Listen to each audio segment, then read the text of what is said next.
few years ago, I was architect, project manager, working in the construction field, and I was self-employed.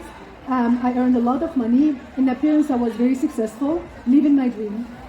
When in reality, I was depressed, lonely, miserable, unhappy. I used to go to work and pretend that everything is okay, trying to please everybody. And when I go home, I just eat. And as if I didn't have enough, one day I found my puppy crashed on the highway, and I just was, my heart broke. And at that time, I didn't know anything about grief. It transformed my life. Today, I'm very happy because I don't let the past ruin my present anymore.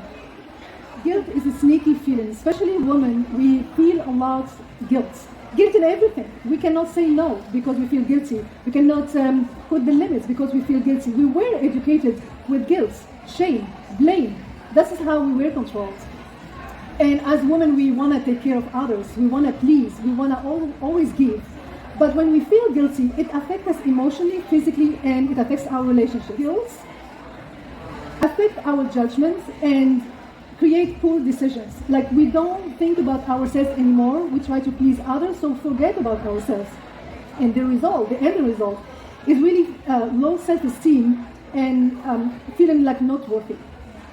Living like that is not healthy because you're not free, you're confined to, and you're limiting yourself. Grief also has impact on our life, emotionally and physically. We feel sad, anger, depression, negativity, pain, despair, loneliness, bitterness, disappointment.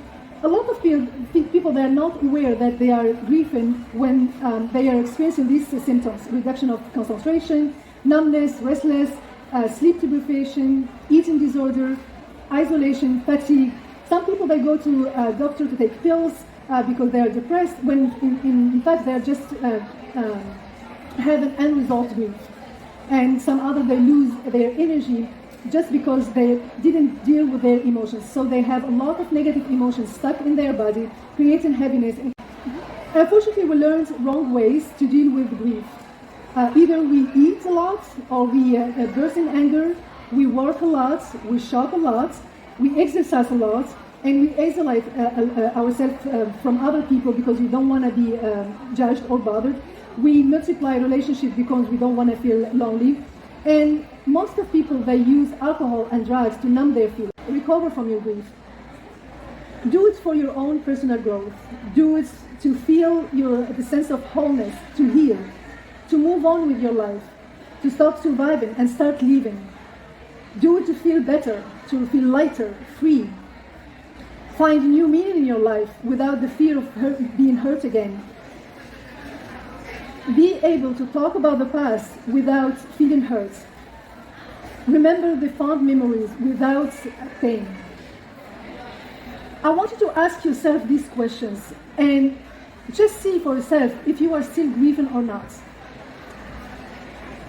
If you feel like you want to be strong and you want to always help others, you're not focused on yourself, if you cry when you remember something happened to you, if you feel anger when you remember something in the past, if you feel pressure in your chest when you talk about something from the past, if you avoid talking about it, or if you're keeping yourself busy, or if you're hoping that the past didn't happen, if you're keeping yourself lonely, or if you're just anxious when you discuss the subject. If you answer yes to all of them or some of them, that means you still have stuff from the past that you never dealt with them, and you have what you call unresolved grief. And that means you're not being in this life acting as your authentic self. You're just a version of yourself. You're sabotaging yourself. You're not allowing yourself to be free and to create the life you want. You're basically surviving. How to process grief? First, you need to acknowledge your emotion, acknowledge where you are right now. Understand the experience that when things happen to you, even if they are very painful, they are happening for you, not against you. There is always gold to find in the darkness, and you need to find it. Trying something else, taking action, like grief support workshop. It's an action plan, it's not therapy, it's step-by-step program. You need something, tools, so you can apply it in any loss in your life and move on with your life. Basically, enough of talking and take action. Do it for your own personal growth. Do it to feel the sense of wholeness, to heal, to move on with your life, to stop surviving and start living. Do it to feel better, to feel lighter, free. Find new meaning in your life without the fear of being hurt again. Be able to talk about the past without feeling hurt. Remember the fond memories without pain.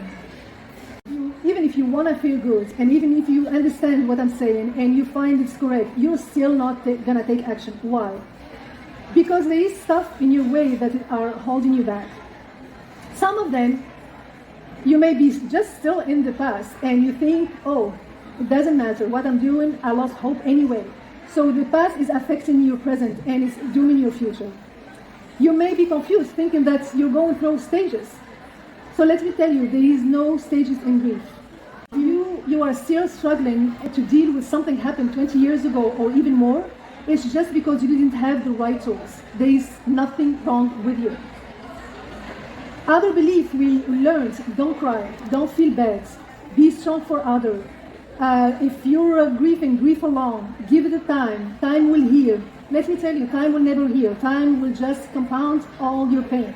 It's what you do with the time that will help you heal. Keep yourself busy. How many of you just kept yourself busy with work or with anything else so just you don't deal with your loss? In order for you to free yourself from guilt and live authentically, I want to give you a few actions to help you out. First, decide and choose to do something about it. Choose to recover. Choose to be authentic in this world. It's so worth it.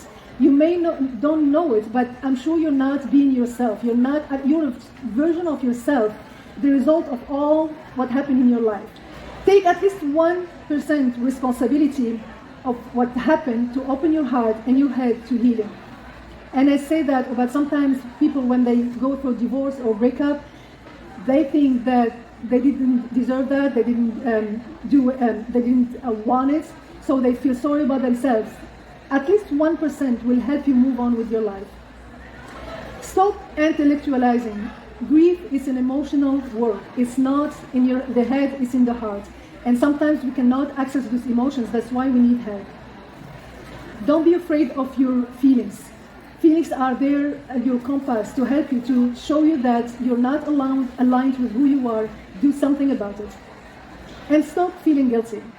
Guilt means you've done something on purpose to hurt someone else.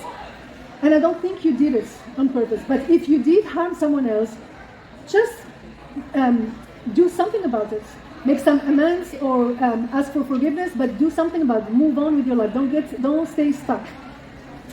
And the last thing, I keep repeating, life is happening for you, not against you.